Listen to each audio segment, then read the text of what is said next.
So going back to your managerial career, you then went on to Barnsley, Yeah. which included a promotion via the playoffs. How special was that to experience? Well, a lot of people have asked me about my best moment in football, and as a player, I've told you it was, you know, playing in those finals, semi-finals, getting promotion. But getting promotion as a manager topped all that. Really, yeah. Just about. I think it was that myself and my coaching staff, which included Rick Holden as my physio and my assistant manager, Tom Little, fitness coach, and Mick Tarmy, who was actually the reserve team under 18 coach. He came in and helped us as well.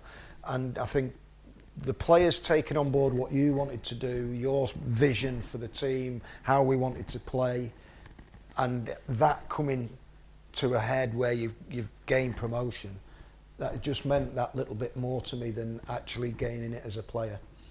And I'm not sure whether people can just understand that. It was just that little bit extra for me. Your nerves must have been absolutely shredded that day. They weren't actually. Seriously? Yeah? No. We played Swansea down at the, in Cardiff, at the Millennium Stadium. And we took the lead, and then we went 2-1 down, and we managed to get back into the game.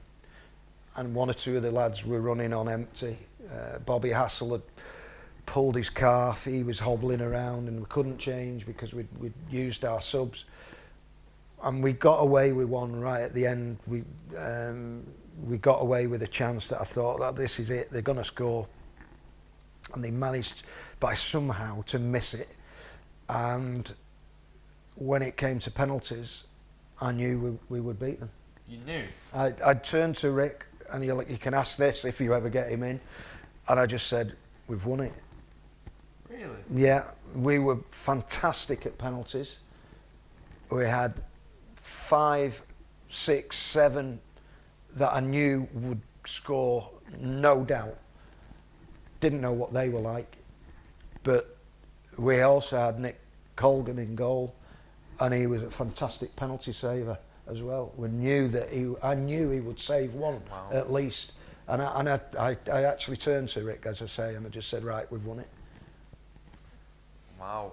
Yeah, I don't know how you. I still don't know how you can be so I still sure. looked away from him, but I knew that we were gonna do it, because we'd actually on a Thursday before we went down to Cardiff, we trained and we brought everybody together. We brought all the young kids, the academy lads, the under 19s, under 18s, and what have you, and we trained as one big group. And after we'd finished, we said, right, we're going to take penalties, and everybody took a penalty and nobody missed. So that must have been about 25 players. Nobody missed. And as good as our two keepers were, I knew that it was not going to be a problem. Fair. Well, at least you knew. Well, I just don't know how you could have been so sure. It's crazy. Yeah. That must have been a heavy night. That night afterwards. Well, it was to be honest, it was, but it was a bit of a strange journey, because we went down on the Thursday after training. We got there, it was blowing a hoolie, it was gale force winds, it was launching it down, and we went the next morning to train at the training area that we'd been given, which was a massive big area. It was just underwater. There was pools of everything. We couldn't do what we wanted to do for training purposes. We ended up just having a total laugh, really. Yeah. There was rugby posts, so we were knocking balls over the rugby post, and lads were, right, it's you to go. Take it from here, take it from there. Lads were just diving in water, in pool. It was just comedy morning, and whether it just relaxed the players, maybe it did, I don't know, but we just came back on the bus, and we had to get the towels out from underneath the thing and just put them on the things, because everybody was just soaking. It was a training session from hell, but it was probably just what we needed. And then in the afternoon we went over to the Millennium, saw the groundsman, and he said to us, right, don't think about wearing rubber-soled boots on here. He said, you'll be all over the place. He said, we're going to have the roof on. He said, don't ever think that. So we went back, told all the lads, and the lads had been told by him that you needed to have studs. Yeah. And that three or four lads had not brought the studs with them. Right. Which they got an almighty volley from myself and Rick, and actually got fined. We didn't tell them that until we got back. Didn't want to put a downer on it. Yeah. But we had to go to the town centre and buy boots. We went into, I think it was JD Sports. There are other sports companies available, sports shops, and we bought them boots and brought them back, and they played in these boots the next day. So it was pretty farcical, really. The whole weekend. The build-up was just but the end game was that we got promotion, and that's all that mattered. Absolutely. You also managed Huddersfield as well. Do you feel like you have a little bit of unfinished business in management? No. If the right opportunity came up, would you consider it, or is that it? No. I've had enough. The way it's gone, the way it is, we've just talked about Oldham. I would not ever want to get into a situation like that. Couldn't hack it. I don't think I could manage the way I wanted to now with the players. I don't think you can give them a volley.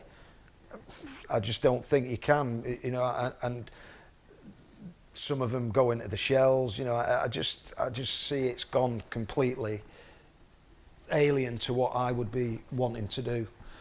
And I'm not saying that I've told you that I didn't give players volleys just willy-nilly. I wasn't like that.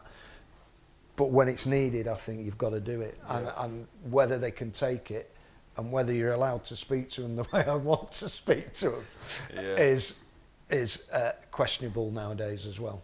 Some people might be watching this thinking you're not capable of it. You're just a nice guy. No. There's, I didn't over the three teams that I managed, and over that length of time, I probably lost it. I mean, lost it 4 or 5 times maybe over, and that was probably nearing 6 or 7 years in managing. I think 3. So, yeah, probably nearly 6 years in management.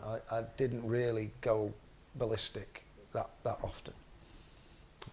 It just isn't my nature, But when, like I say, when it's needed, and you do that, I think then it goes into the players. You get a reaction then. Also, management maybe not. You also work in the media still with MUTV and are a keen golfer. Is there anything else you want to pursue down the line, or do you just want to carry on doing what you do? I'm very, very happy. I'm very lucky to do what I do. To be at Manchester United and work in the lounges at Manchester United. The lounge. I work in the Ambassadors Lounge at Manchester United on the commercial side with the commercial partners. I work with Dennis Irwin, who I've known for years, which is great. I work with Albert Morgan, who was the kit manager for Sir Alex for 26 years. Get on like a house on fire with him. We have a great rapport. We have a great laugh. We work with all the major sponsors. Get to see the game. Get a nice meal. I can have a glass of wine, and get paid for it. What's not to like? Why would you want to go back into It's management? awesome. But I'm lucky because I was there. 75, so what's that? It's over 30 years ago. Yeah. So to be allowed to come back and be a match day legend, if you like, that's the way we're called, is just fantastic. I'm so lucky. And then to work on the club's TV is another great honour. And to work in the media, you know, with Radio Manchester. I'm just so lucky. Why would I wouldn't want to change it. And like I said, I don't think I could get back into management and do it the way I wanted to do it. And you've managed to come on 24/7 football as well. Exactly. I mean that's always been a goal, as you know. I mean, we don't have any wine here, and Well, no, listen, the wine isn't be all and end all, is it? I've had a lovely coffee. That was a good coffee. That. I mean, I pride myself on my coffee. I do.